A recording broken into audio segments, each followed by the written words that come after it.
You're listening to Stealing from Wizards, Volume 2, Burglary, by R.A. Consul.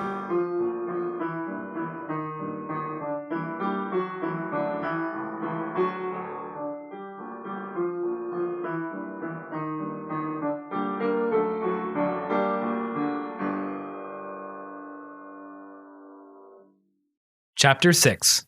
Lodging. The princess crashed through the veil around Avalon to gasps of relief and wonder from the first-year students on the deck. Kuro considered how quickly he and his friends had grown accustomed to the ferry's habit of driving at full speed towards shorelines. They all sat with absolute confidence that the boat would pass safely through the thin spot in the veil and would not wreck itself on the barren rocky shore of the Blandland side of the island. What they had not gotten used to, though, was the assault on the senses that accompanied the return to the Fey realm. After hours in the dull, muted world of the Blandlands, the return to the vibrant colors, crisp sounds, and distinct aromas was overwhelming. The fact that they were pulling into the spring quarter of Avalon Island made it even more so. The rainbow of flowers in bloom dazzled the eye, and each scent took up individual residence in the nose. Every leaf sang out its precise location as it rustled in the gentle breeze. It was so staggeringly beautiful that Kuro was glad he was sitting down. Even Azalea expressed a measure of delight and inhaled as though it were the first real breath of air she'd had in hours. Charlie jumped from her seat and started dragging the new students around the deck to show them the features of the island. She explained the fortress-like high school perched atop the massive pillar of stone that rose from the center of the island. She pointed out the gently falling snow just visible to the north in the winter quarter. She talked about the school crest, which was worked into the pavement by the pier in interlocking colored bricks, representing the four kingdoms, an intricate interwoven pattern for Tirnanog, a fleur-de-lis for Acadia, a raven for Alfheim, and a maple leaf for the Autumn Kingdom, which wasn't really a kingdom at all, but it sort of was, and so they needed something. Then she explained how the collection of elk-drawn sledges, horse-drawn carriages, and fancy cars lined up on top of the crest were there to bring all the students to their residences. All the students, of course, except autumn lodgers who had to walk. Charlie did a fine job of making it sound like they were the lucky ones because walking across the whole of the island, they got to experience more of it than they would have through the windows of a car. Kuro was eager to disembark when the ferry finally settled at the Avalon docks. He had spent his summer trapped within the concrete confines of the orphanage. Now on the school island, he finally had a chance to properly stretch his legs. The others on deck of the ship were slow to move and responded negatively to Kuro's eagerness and urging to hurry.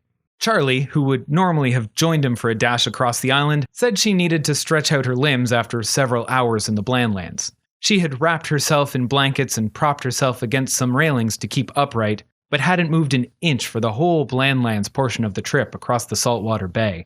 She had been paralyzed by a childhood injury, and without the magic of the fairy realm to help her, she'd been stuck in the same position for hours. Arthur also excused himself from the run, claiming that he would only slow Kuro down and that he should help his sister get to her own residence.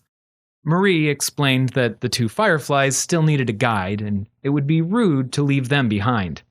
At their urging, Kuro abandoned his friends. He avoided the jam of students clogging the ramp by leaping from the deck of the ship onto the pier. He landed softly on all fours, cushioned by a pillow of air, and started to run. He sprinted through the hustle and bustle of the parking lot, past the waiting footmen and chauffeurs of the other houses, past old Pete on the baggage cart, waiting for the lodger's luggage, and into the woods of the spring quarter. He let the wind build to push him even faster through the woods. His elation was quickly interrupted by an attack from above. A falcon dove out of the sky, screaming. It swooped low over him and stopped just short of gouging out his eyes. Kuro threw his hands up in defense and tripped to a standstill as the bird flapped and screeched at him angrily, barring his path. As he tried to fend off the falcon, he heard footfalls pounding up the road behind him, accompanied by a desperate cry. "Hey, hold up!" An older boy staggered to a stop just behind Kuro and struggled to catch his breath. The falcon settled in a nearby tree, but looked ready to strike again if Kuro made a move. Kuro surmised that it was the winded boy's familiar. Kuro recognized the boy, a lodger, a couple years older than Kuro, who was unremarkable, neither tall nor short, dull brown hair, well-fed and unaccustomed to running as most wizards were. After several attempts, the boy managed to get enough air in his lungs to choke out, "I'm Willis Newen. I'm in charge of walking you first years, to the lodge." Kuro rolled his eyes as loudly as he could and waited for the new minder of the first years to recognize him. "If you want to come back to the cart with me, we'll all go together," Willis continued. "Don't want anybody getting lost." He gestured towards the baggage cart, still in sight, with nearly a dozen children gathered around it. "I'm not a first year, Willis." Willis cocked his head in surprise and examined Kuro more closely. "Oh, you're Kuro, aren't you?" he said. "Sorry, I didn't recognize you with different hair. Also, well, you're kind of small, you know? My mistake." Kuro looked back at the new students around the cart. They were, just like the year previous, either gaping at the wonders of the island or pretending to be too cool to gape at the wonders of the island. Also, just like the year previous, they were all bigger than Kuro. Noticeably so. Their heads all cleared the top of the wagon wheels. It hadn't bothered Kuro being the smallest at school when he was a first year, but still being the smallest annoyed him. "I'll be going then," he said curtly. "Of course," Willis replied, now full of friendly familiarity. "See you at the lodge. Make sure they don't start to eat without us." Kuro feigned a smile and waved politely as he turned and restarted his journey to Autumn Lodge. The narrow road was packed with cars and carriages delivering the students too wealthy to walk the few hundred yards to Château du Printemps, and vastly too proper to sweat their way through the heat to get to Summerhill residence in their traveling clothes. Kuro bolted past the line of slow-moving vehicles with a wind at his back, startling drivers and spooking horses as he went.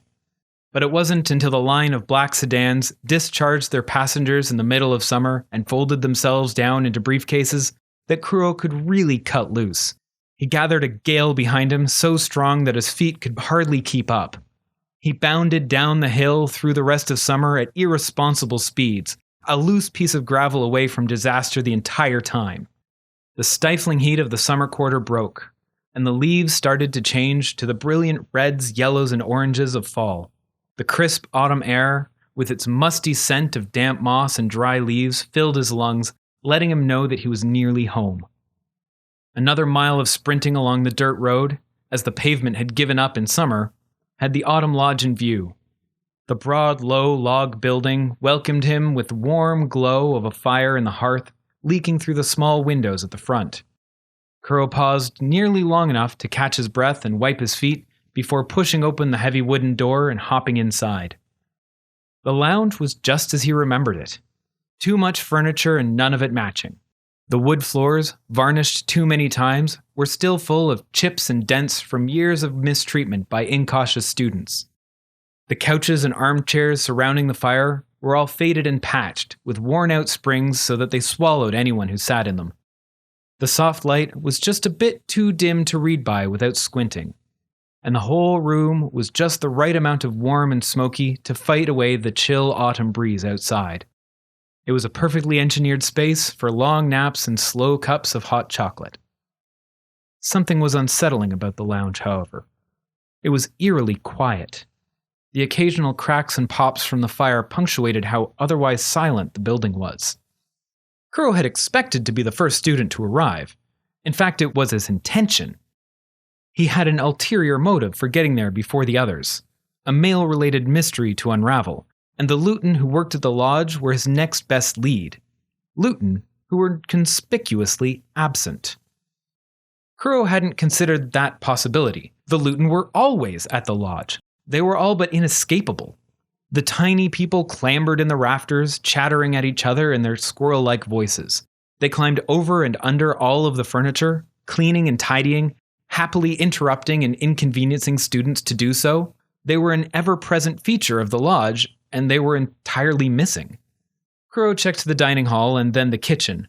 There were always at least a couple of Luton cooking or cleaning there, and the welcome-back meal would need a lot of work. They were empty. They weren't just empty, it was as though they had been abandoned in a hurry. There were half-set tables, half-diced vegetables on cutting boards, bacon and broccoli sizzling in a frying pan, and a pot of peach and asparagus soup threatening to boil over. Worried that there was some unseen danger from which he should be evacuating, Kuro quickly moved the pots off the heat and hurried back towards the exit, whereupon he found several Luton greeting the arriving students. Some of the high schoolers owned flying brooms and carpets of their own and got to the lodge nearly as quickly as Kuro. They were exchanging hellos and how-do-you-dos with the Luton, who were sitting casually right where they hadn't been moments before. Kuro heard us shuffling in the kitchen. He ran back to find it still empty, but the pots returned to the rightful place on the heat.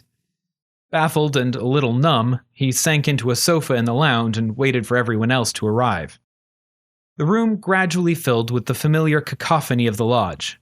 Students started up games and conversations. Familiars chased each other around the room, bats, budgies, cats, and cobras, playing a game of tag. Kuro was slowly joined on the couch by some of the other kids from his year, Magna, Gregory, and Arthur. The first two were so eager to share their stories of summer that it saved Kuro or Arthur from having to say anything.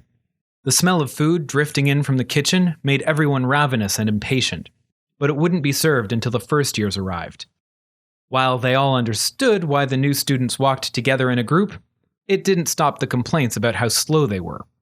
They could only move as fast as their slowest member, but keeping clumped up avoided any of them being lost, eaten, or exploded on their way, which would delay mealtime even more.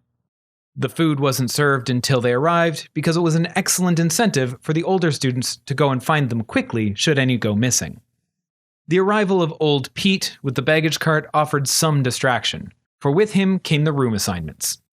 He shuffled into the lodge, took a deep breath as if to shout to the room into silence, but just let it out again in a slow wheeze. He handed the list off to one of the senior high school girls before throwing his beard over his shoulder and wandering back to help make dinner. The girl, probably the smallest in her year, interrupted a game of cards by climbing onto the table on which it was being played. "Oi, stuff it!" she yelled. It was clear why Pete had chosen this girl as his speaker for the year. She was impossibly loud for her size, and her voice carried an implied threat that her eyes promised to make good on. The room hushed, allowing her to continue in a volume and tone that was merely distressing rather than jaw-clenchingly terrifying.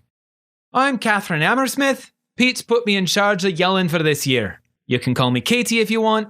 You could also try calling me Cat, but not if you like walking without a limp. I've got room assignments here, so keep quiet till I'm done." She read through the list, starting at the senior high school girls and working backwards down to the lower years. Kuro paid the list little mind until she reached the girls of his year. Singh and Tanaka, room 6. Cook and Akinwande, room 5. Greenwood and Betty, room 4. It was the same pairings as the previous year, which all the girls seemed pleased with. Kuro noted Charlie and Marie's room number for them since they were still walking with the first years. Catherine then repeated the same for the boys, finally arriving at some familiar names at the bottom of the list. Cassidy and Kagan, room 9. Wood and Hayashi, room 8. Nobody's in room 7 because they still haven't fixed it after what Milton did to it last year. Caldoun and Zimmerman, room 6. Right, that's it. Go get your luggage. She jammed the list in her pocket and hopped off the table, allowing conversation to resume. Kuro let out a long sigh. He shouldn't have been surprised that he had been omitted from the list, as he was a perpetual clerical error. He looked to Arthur, whose face was a tableau in horror. "Hayashi?" said Arthur, the color washing out of him completely. Arthur was not good with new people, and people were generally not comfortable with changelings. It had taken half of the previous year for him to get used to rooming with Kuro, and he didn't seem eager to repeat the process. "Probably a third year without a roommate," suggested Kuro. Even if that were true, it wasn't good news. The odd student without a roommate was rarely the most likable of the group. Kuro and Arthur had lucked out by being amicably strange the year before. Hopefully, the fact that they hadn't heard of Hayashi meant that he was shy rather than terrible. They sighed in collective resignation before separating. Arthur to find his new room and new roommate, Kuro to find the keeper of the list. He navigated the crowd and found Catherine hauling one end of her large wooden trunk towards the girls' dormitory, the other end in the mouth of her familiar. She was difficult enough to approach when she was just yelling. Being in the company of a mountain lion did not help the matter. It took 3 tries for Kuro to make a noise loud enough for her to hear. "Miss Hammersmith? Could I bother you?" She responded by dropping her trunk and laughing. Miss Hammersmith? Well, that's good. She shook her head at the foolishness of her juniors. Do I look like a teacher to you? Kuro took a moment to guess at what answer she would prefer. No?